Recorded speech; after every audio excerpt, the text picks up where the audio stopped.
Gerry Useless was going to be when we came back and met back in Burnaby. There was no place for him in the band, right? You know, we didn't need him for anything. He wasn't going to be the singer. He wasn't going to be a guitar player. He was going to be a bass player or a drummer.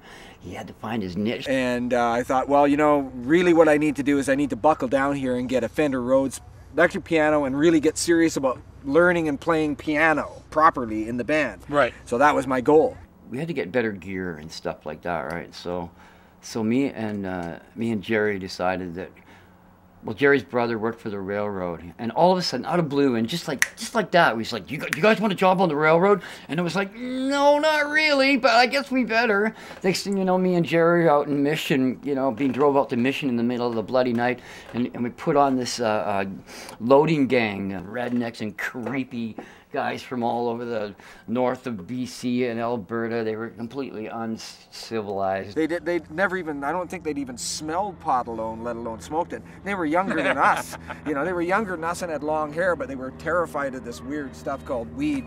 Anyways, it was crazy. And then Brad decided that he had to come back because he was in love with this girl named Marcia. Is that her name? You remember? Yeah, something like that. Yeah, she was. From Coquitlam? Yeah, she was Cheryl's sister's buddy, right? That's right, yeah. Yeah. And he couldn't live without her. He had to come back. So I think she could live without him, though. She could have. That's what I found that out when I came back.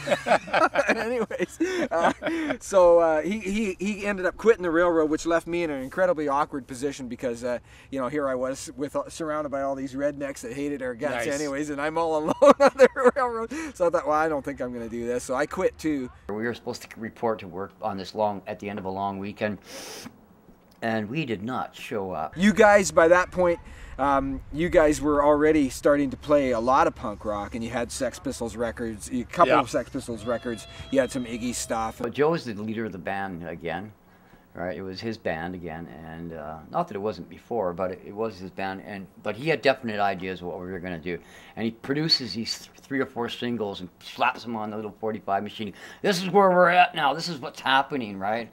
I think we had about, we did write some original stuff. About 4 originals. Mostly we were doing, like, you know, Iggy covers and stuff. Damned. Yeah. Probably Damned, we for covered sure. a couple Pistol songs. Yeah. So I came back from the railroad, you know, all set to buy my Fender Rhodes electric piano and get on with this business of Stone Crazy. And lo and behold, Joe says, Gerry, we really don't have any need for a keyboard player anymore. So sorry. I'm always the hatchet guy, right? What can I say? Gerry did not get his Fender Rhodes, unfortunately, because we didn't need Fender Rhodes piano no more. And I bought a bass guitar and a bass amp, and these guys were cooking away with their own band. I think they were called the Skulls at that point. Shortly after that point, I decided to form my own punk rock band. So me and Brad Kent and Chuck Biscuits and Dave Noga formed a band called Victorian Pork. Yeah.